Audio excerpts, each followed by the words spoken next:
Hey, welcome back to DIY Willy. Today we have a new tool in the shop today in the garage, and I bought this mainly because I wanted a bench grinder, but also I wanted a flex shaft type Dremel tool, and this bench grinder came with that, and it should use all of my attachments that my Dremel uses. It'll be a lot thinner and it will get into tight spots easier.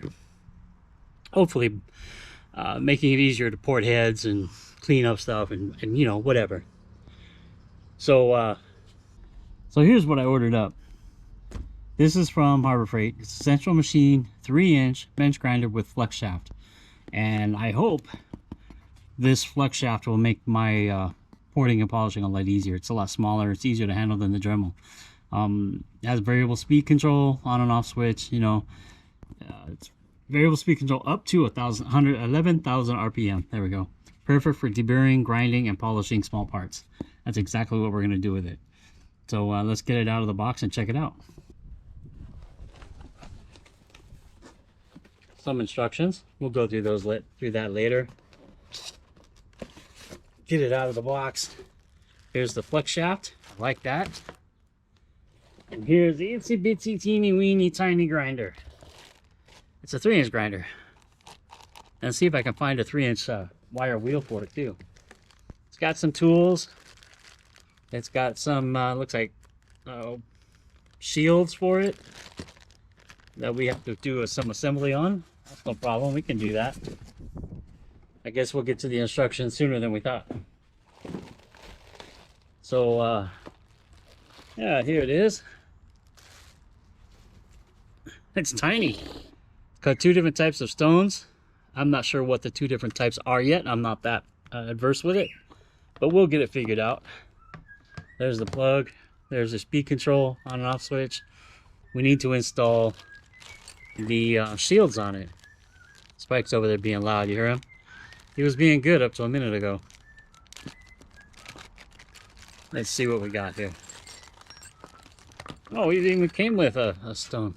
All right, so to install the burr into the little tool here. There's a little hole right here. I thought this was an Allen wrench, but it's not. It's a key that fits in that little hole, and you just turn the hole till it lines up like that, and then you can use the little wrench here to loosen it up. And I'm using a pointed burr like this. It's an aluminum burr. Stick it in there a good amount of weight, a good 1/2 inch or so, and tighten her down. Now we're good to go. Now I've already been doing this a little bit just to see how it works, and it works really good. Biggs is pretty small in there, so it's hard to see exactly what I'm doing, but we'll get in there and get it done. It's very, very manageable. We're just going to clean it up and port match it to the manifold.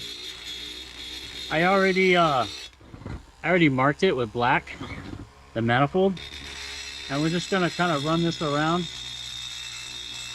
Always wear your safety glasses. It does have aluminum savings. You're just going to kind of port match it. Take a look at it, make sure we're getting nice and even. I don't want to go through anywhere.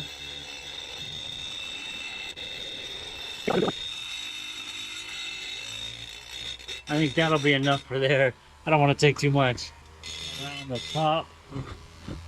See where I can see it better. I've got the speed a little over halfway up on this, and it's working really nice.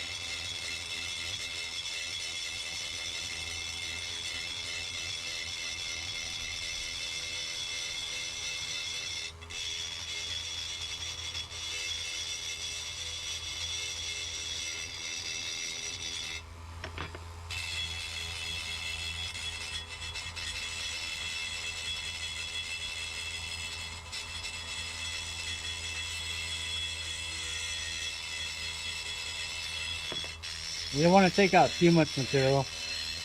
You don't want the port to be too big.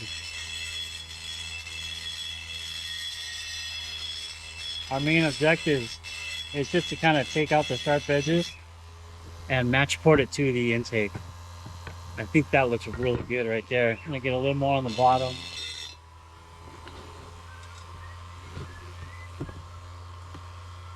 I really like this little tool. This is really nice.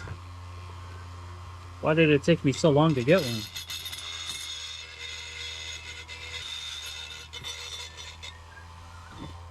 Really nice. Making sure I'm not damaging it anywhere. Be careful about not to damage the valve seat. You don't want to undermine the valve seat either. You don't want to take out so much material that you risk damaging it. Big's a little bit slippery here. I think that's enough with this heavy duty one.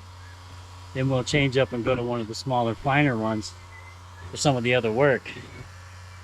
But it turned out really nice. Inside, I like that. The match port and everything. Now we're just going to hit the exhaust for a while.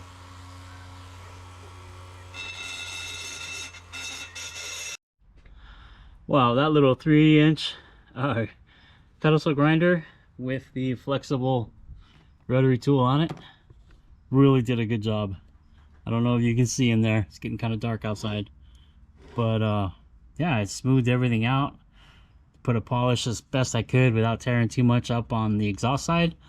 The intake side is smoothed out.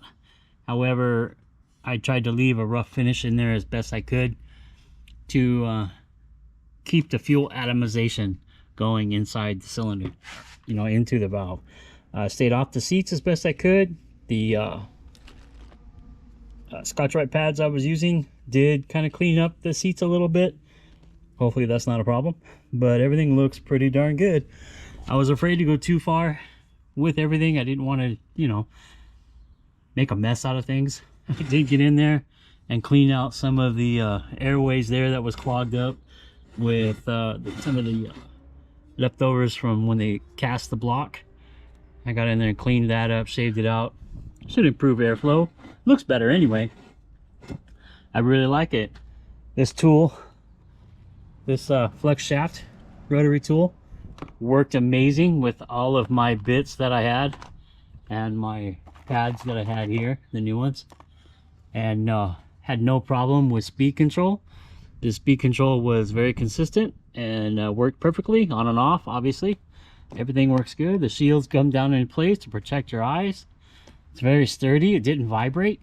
It is a little warm. I've been using the heck out of it. So let's take a look at the 3-inch